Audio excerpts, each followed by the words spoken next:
Hey, I'm Chris. This is MMA for you. I'm going to be doing my post-fight analysis for UFC Fight Night 83.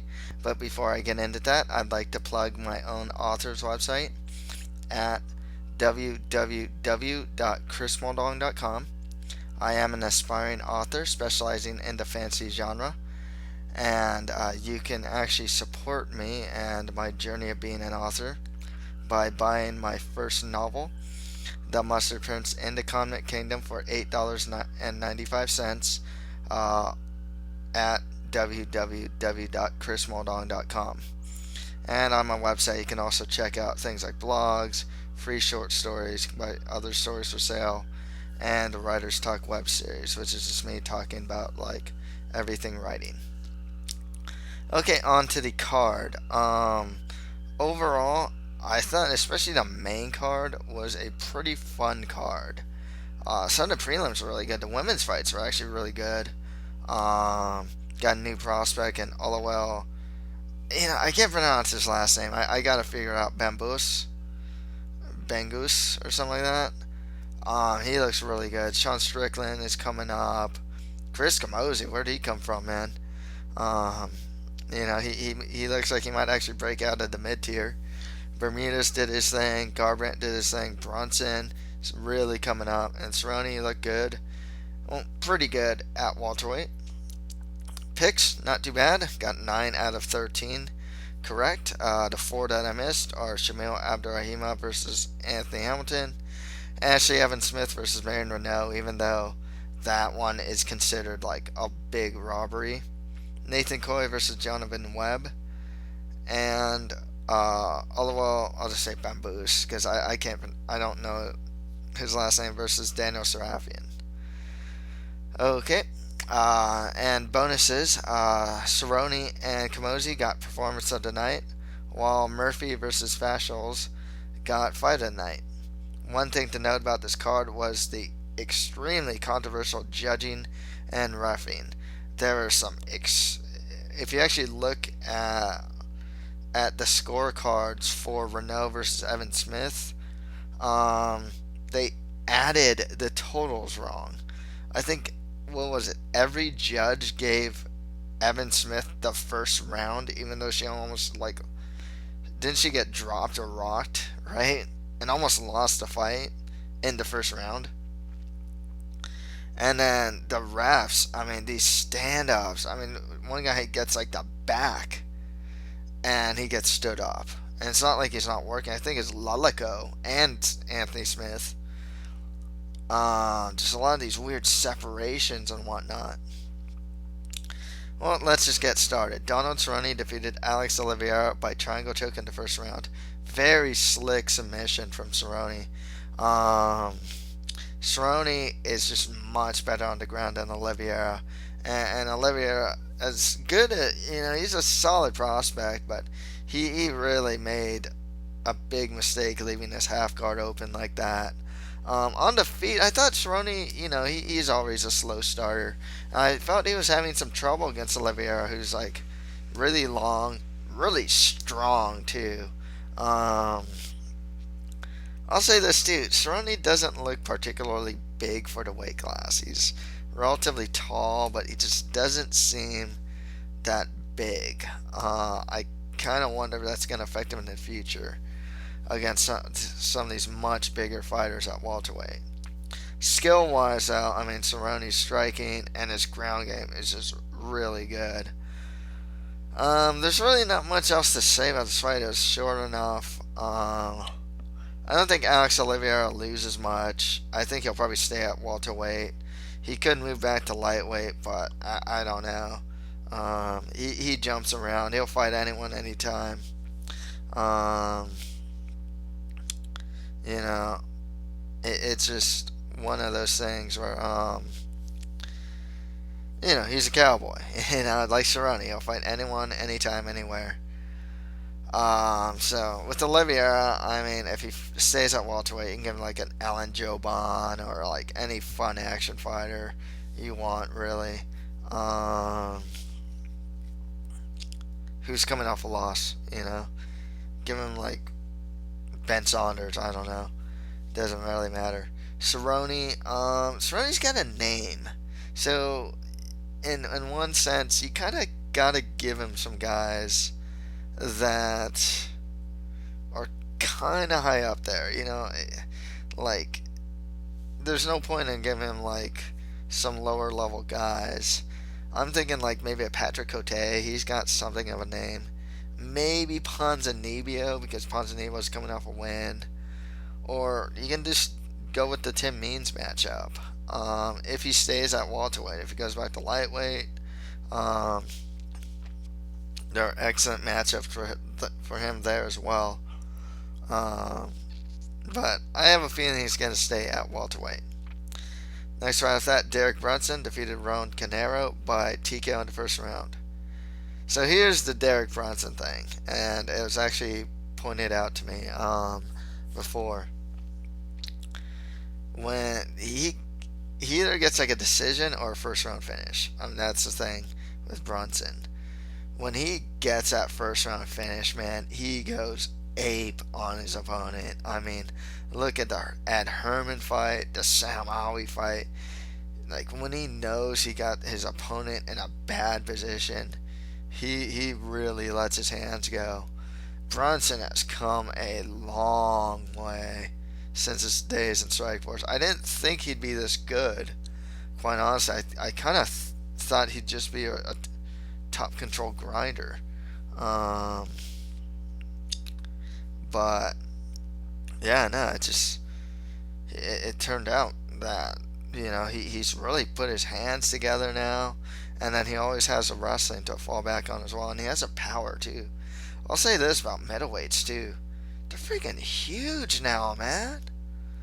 I mean, middleweights are just freaking ginormous for these days. I think Chuck Liddell would be a middleweight like these days. I don't even think he'd. I think he's not now considered like a small light heavyweight. That it's just one thing I noticed watching a lot of these middleweight fights. Like Brunson looks huge. Carnero used to fight at welterweight. Welterweights are getting huge too. With that said, I think Brunson should get the winner of Leites versus Musasi, or maybe Robert Whitaker. Next after that, Cody Garbrandt defeated Augusto Mendez by TKO in the first round. So, Garbrandt, much better boxer, and his hand speed and power were definitely just difference makers in this fight. I mean, Mendez's strength is on the ground, his stand-up's rudimentary at best. So Garbrandt was going to have his way with Mendez, and yeah, Garbrandt got the win. This was a tough fight for Augusto Mendez, who looked out of shape too, by the way, for this fight. He took this fight on really short notice. Missed weight, even though they agreed on a catch weight. Really, Garbrandt is one of those prospects you got to kind of put up there. I don't know if he's going to be a Tomas Almeida or Aljamain Sterling type prospect, but he definitely has a potential for. He's definitely a top 10 level prospect. He's a guy that'll break into that top 10. Otherwise, as far as next fight goes for Garbrandt, though, given the Lineker matchup or the winner of Francisco Rivera versus Brad Pickett next, he's a really good talent to watch out for, though. Next fight after that, Dennis Bermudez defeated Tatsuya Kawajiri by unanimous decision. 29-28 all around. This was a fight IQ thing with Bermudez. That with him, I just don't really agree with. He decided to grapple with Kawajiri. He, instead of like staying in the right position and like unleashing ground and pound, he decided to take the back, which got him reversed and on the bottom, for example. Kawajiri tried to grind. I mean, throughout this whole fight, he was just trying to grind. Kawajiri's strong, but so is Bermudez. So Bermudez is just like a younger, better striker. Kawajiri, really. So, and Bermudez was more or less able to out wrestle Cower too. He was able to slam him, ground and pound him a lot. He got the win that was necessary. I think Bermudez versus Charles Oliveira should be the next matchup. Kawajiri, maybe the loser of Elkins versus Skelly, or Miles Jury next. Next round, that Chris Camozzi defeated Joe Riggs by TKO. His knees, 26 seconds in the first round. Here's the thing with Riggs. I can never trust this guy to win a fight in the UFC at this point. He gets injured too much. In the ring, outside the ring. You know? He suffered a broken forearm. So it was a really strong showing from Camozzi, especially those knees. I think it started with a jab and an uppercut, and then the knees followed. Good for Camozzi, who's a guy that's not known for like any type of knockout power or anything like that. But he went to town with those knees, you know. I think he's on a pretty decent win streak. He looks like a guy that's probably going to be stuck in mid-tier purgatory for like a while. He's trying to break away from it, but like, you know, skill-wise, he's good everywhere, but not great at any one aspect of MMA. Give him the win of Jotko versus Brad Scott next. Riggs, man, the guy should probably retire, honestly. Keeps so many injuries. Self-inflicted, too. Wasn't he, like, cleaning out his gun and he shot himself or something? I mean, yeesh. You know? Next round, that James Cross defeated Shane Campbell by unanimous decision. I did like Krause's striking and pressure and integration of takedowns in this fight, but his defense and his stand-up looked terrible. Also, he wasn't very good in clinch breaks too. There were times he'd like break away into clinch and just kind of stare at Campbell when he had the chance to unleash some sort of offense. He showed the superior BJJ in the first and second round. Campbell, though, did get the dominant position in the third round.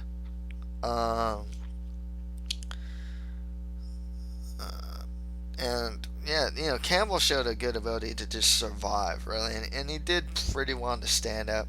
But I don't think he was able to settle against Krause, who was just always in his face. Krause is interesting because he's good, but like, I think he kind of tops off as like a mid-level action fighter at best. You know, he's a potent finisher. He's good everywhere, but like, really good Brazilian Jiu-Jitsu skills as well.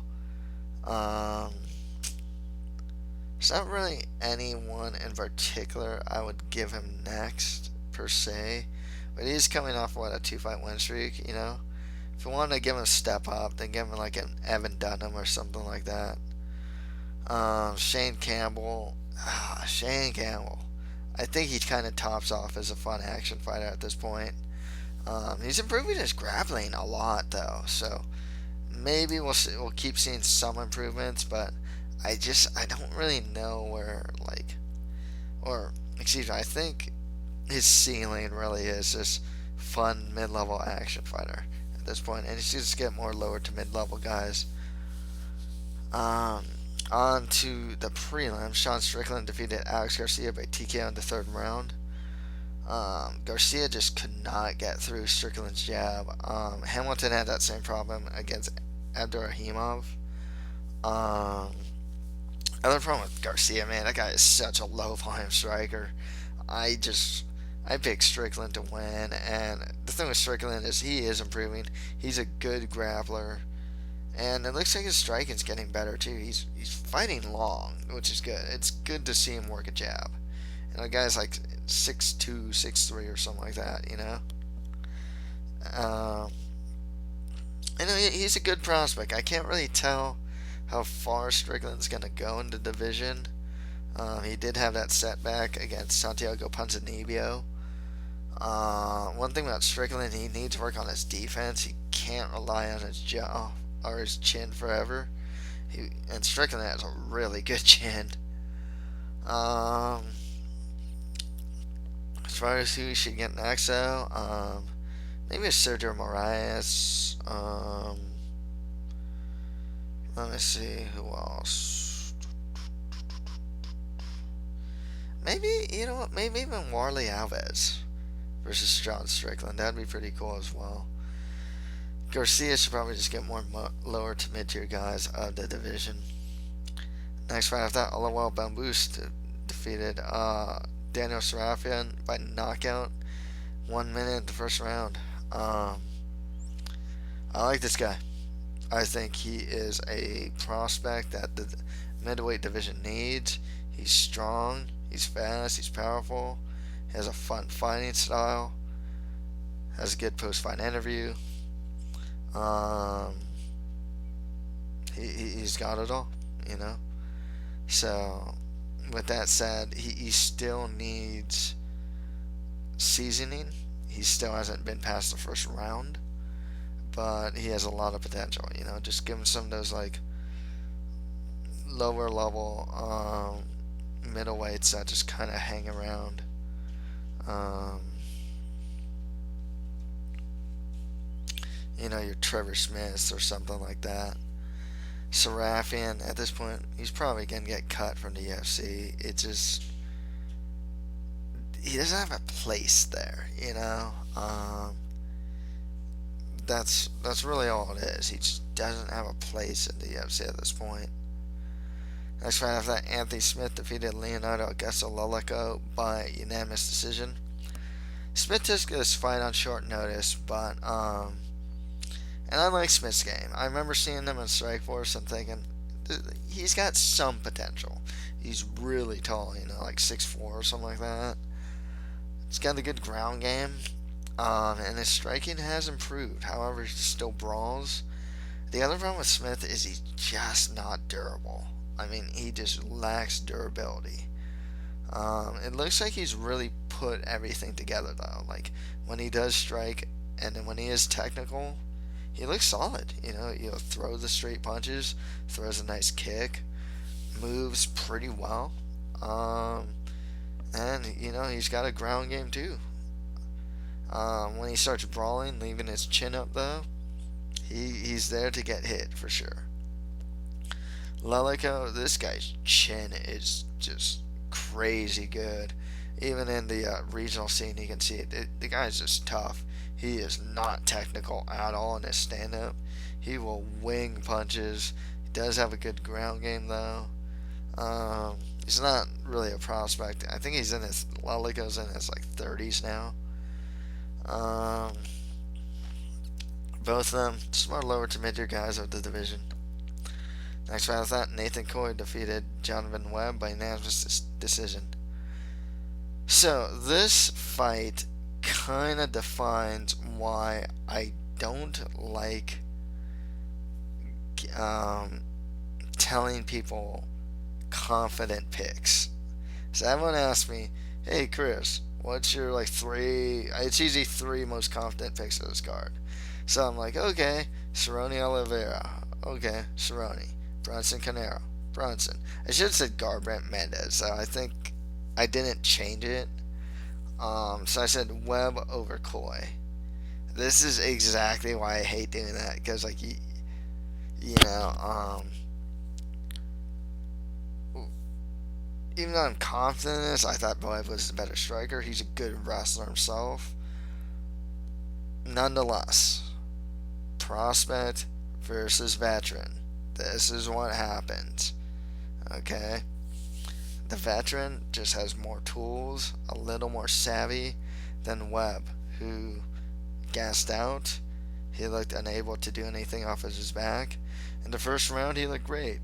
If the second round turned out like the first round, Webb would have probably won, you know? There's no reason for Jonathan Webb to even initiate grappling against Coy, especially against a cage where Coy really likes to work his takedowns against the cage. Coy is not a great striker. He's not particularly durable. And, but he's a veteran. He's been around the block. He is a grinder. And he's really savvy. Webb could honestly use a bit more seasoning. It just looked like, I would say, kind of ran out of ideas, or kind of did things that he didn't need to do. There's no reason that Webb needed to wrestle with Nathan Coy. Good win for Coy, man. This guy, I've seen this guy fight in MFC, Strikeforce, Bellator, you name it. I've seen Nathan Coy fight in that organization pretty much. He's a guy that has gotten to the UFC by just never giving up, and you know, gotta give him his props for that. You know, he's a guy that just toiled and toiled in the regional scene. Has some really good wins too. You know, he beat Rick Story. He has other good wins too. So it's just nice to see him like get a win in the UFC. I can see Nathan Coy losing more than he'll win, but he's gonna be. You know what? He's kind of like a gatekeeper, like, and that's fine. You know what? He's in his late 30s. You know, but as long as he has a place in the UFC, that's fine. Jonathan Webb, he has that win over. Did he beat Kyle Doak? I forgot.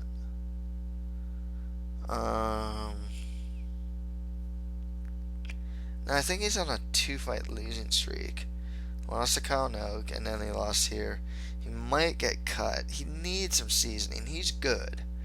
There's potential with Jonathan Webb for sure. But like I said, like if that first round's any indication, he moves well, moves his head well, counters pretty good. You know, seemingly hits pretty hard. He can wrestle. He can do a little bit of everything. You know, he just seemed unable to maintain that as the fight progressed. You know, if he doesn't get cut, you know, just more lower tier guys of the division. Okay, on the Fight Pass prelims, Ashley Evans Smith defeated Marion Renault by split decision. Man, these scorecards are just... So there's a 29-27 because a guy couldn't add 10 plus 9 plus 9. Yeah. Right, or something like that. It was just weird. I mean, it's just weird. I think the two scorecards that went to Evan Smith were like, I think they both gave Evan Smith that first round. Here's the thing that sucks. Besides the fact that this is like some people are calling this like an early contender for robbery of the year. Most consider this a robbery. Evan Smith didn't look too bad. Her striking's not too bad. Marion Renault's is better. She was dodging punches a lot more, hitting Evan Smith with the more like substantial punches, the harder strikes. Marion Renault looked good. She looks solid. You know, she probably deserved to win. But you know, it's just one of those things. I hate to say, like, don't leave it in the hands of the judges, because that's really not true. That shouldn't be true. I think Evan Smith's a good fighter, and she probably needed this win way more than Marion Renault did. But nonetheless, yeah, I don't agree with that decision whatsoever. I thought it was a clear win for Marion Renault. At the very least, at 29-28. I thought Marion Renault got 30-27 personally. But yeah, I guess Ashley Evans Smith's gonna get a step up because Marion Renault is ranked. So maybe you give her like Lauren Murphy, maybe even Liz Carmouche or Jermaine De Rondani with Renault. Give her like Sarah Kaufman, who's coming off a loss. Maybe even Sarah McMahon is coming off a loss. Who else is coming off a loss? Jessica I versus Marion Renault. Actually, Jessica I versus Marion Renault would be really cool.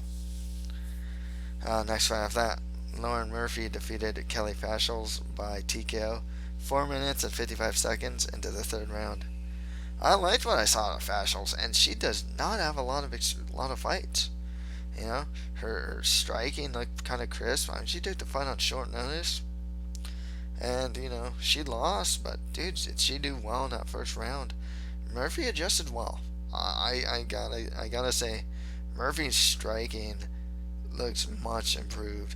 And I'll say this too: both the Evan Smith versus Renault fight and Fashels versus Murphy, these were good representations, or at least solid representations of women's bantamweight.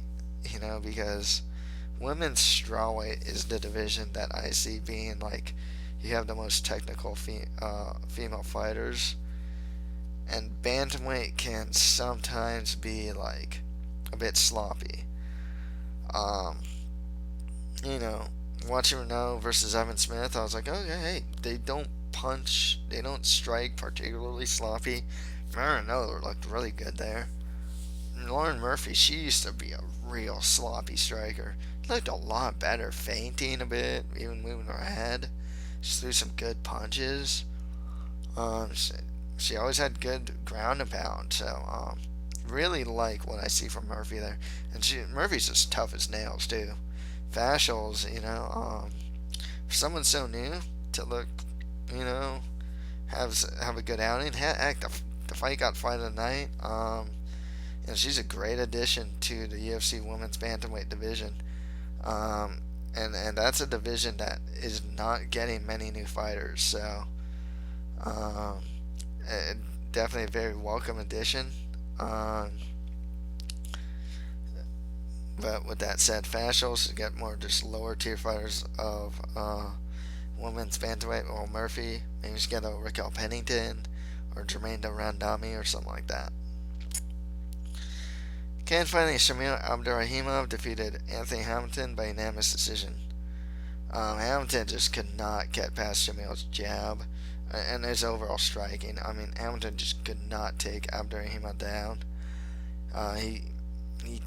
Hamilton wasn't really throwing any combinations. And I liked what I saw of Abdurrahimov here.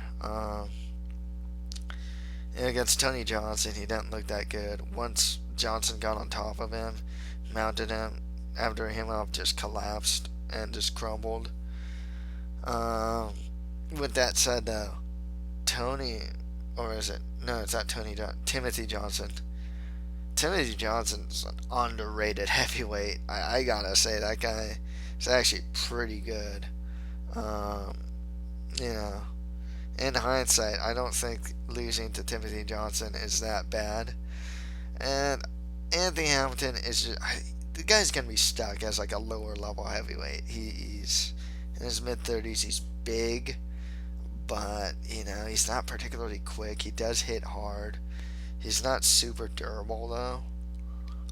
He does have good ground and pound, but like for the most part, Hamilton just seems like I think he'll stay in the UFC a bit, and beat lower level guys, but yeah, I don't see much future with him as far as like getting to top 15. Shamil Abdurrahimov, man, I really liked what I saw. He kind of reminds me of like a Ruslan Magomedov, a guy who can really strike well and technically, but just doesn't seem to have a lot of power in his strikes. And he can defend takedowns well too. But with Abdurrahimov, that can get him pretty far. Just being more technical. I'm very curious to see how he does later in the UFC. Just get more lower to mid-tier guys of the division. So that's it for my post-fight analysis for UFC Fight Night 83. If you have any comments, just leave them below. And don't forget to support me and my journey of being an author by buying The Mustard Prince and the Condiment Kingdom for $8.95 at www.chrismoldong.com. So that's it for MMA for you. Thank you guys very much.